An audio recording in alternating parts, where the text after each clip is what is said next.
Let's talk about how to cut off your nose to spite your face and still supersize and grow your business. Sharon Horne-Ellstrom here. And our idiom today is cut off your nose to spite your face. What a yikes type of an idiom.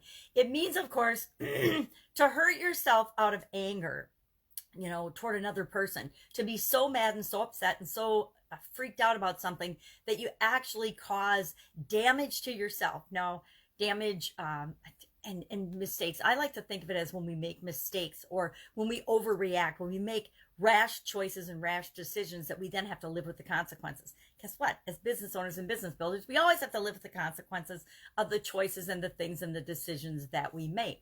But that's just, I wish I could shrink my face. That's just par for the course. That's part of the responsibility that goes along with being a business owner. However, how do we make sure that we're not causing irreparable damage to our businesses and to ourselves, right?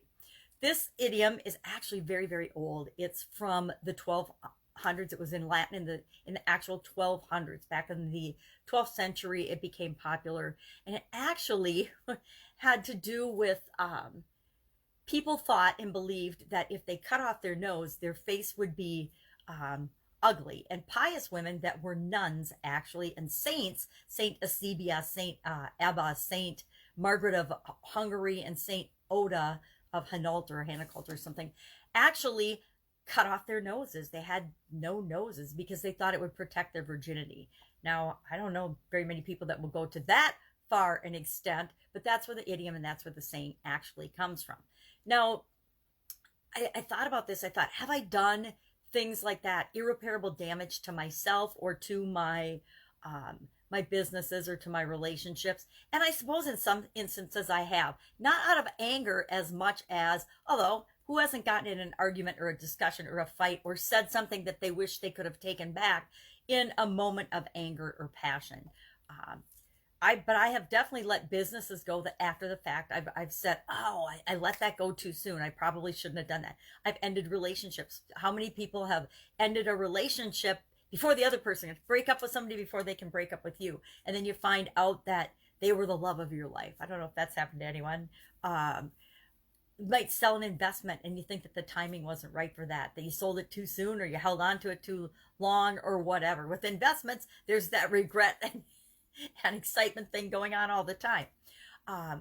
Anytime you've or experienced or been involved or actually been on the other side of anybody that's had to cheat or lie or do something evil or unethical to get ahead, that would be an example of cutting off your nose to spite your face, at least in my belief system, where we're actually 100% responsible and accountable for everything we do, whether people know about it or not.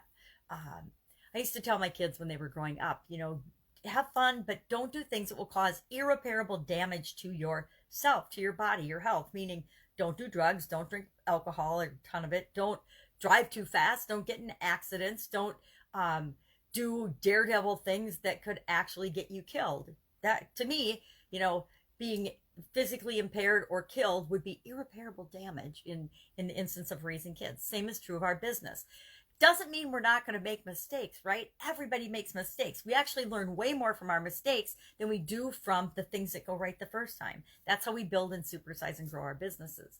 But I think in order to not cut off our nose and to spite our face, we just have to make sure we're not making rash decisions. We're not making off the cuff instant things out of anger or competition or for the wrong reasons. To me, acting out of anger, acting out of competition are the wrong reasons. They shouldn't be the motivators. To serve our customers to the best of our ability, to create something that's positive and impactful in the world, and create a business that we're proud of, that represents what we stand for and our beliefs and how we want to move the world forward without negatively impacting or hurting any other people or parts of the planet, right? And again, it's different for each of us, but all in all, I think it means we just need to take a more long-term approach and consideration of our actions than just instantly reacting to anything that happens or goes our way. That's our idiom today. I would love to know your experience with this. Have you ever cut off your nose to spite your face and had to then readjust? I believe we all get second chances. So even if we do make mistakes that we think are irreparable, everything is fixable. Almost anything, any mistake you make, we all get a second chance. We all wake up tomorrow morning with a clean slate and can do things and fix things and start over and move forward to becoming the business and the person that we want to be.